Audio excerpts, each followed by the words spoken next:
解大多數人讀肯定句都冇用呢？原因之一就係我哋讀肯定句嗰陣，通常呢就係喺 beta 腦波呢個狀態之下去讀嘅。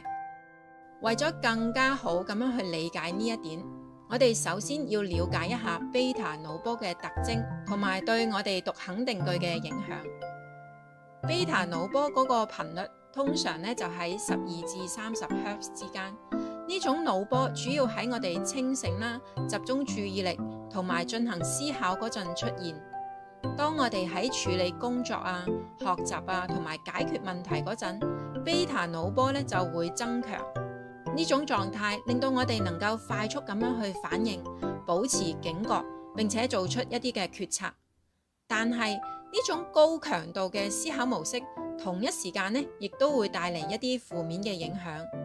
喺 beta 腦波好活躍嘅狀態之下，我哋嘅大腦就會變得非常之理性同埋邏輯，咁令到我哋對自我評判啦同埋懷疑嘅聲音咧就會變得更加敏感啦。當我哋試圖去讀肯定句嗰陣，呢啲內心嘅聲音就會質疑我哋呢個肯定句，就好似喺心入邊不停咁樣講：你真係能夠做到咩？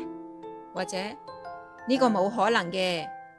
呢啲咁樣嘅懷疑呢，就令到讀肯定句嘅效果大打折扣啦，令到佢哋冇辦法深入咁樣進入潛意識，仲反而會加強我哋嘅負面信念，加強我哋嗰個自我懷疑。另外啦，beta 腦波亦都經常伴隨住一啲嘅焦慮同壓力。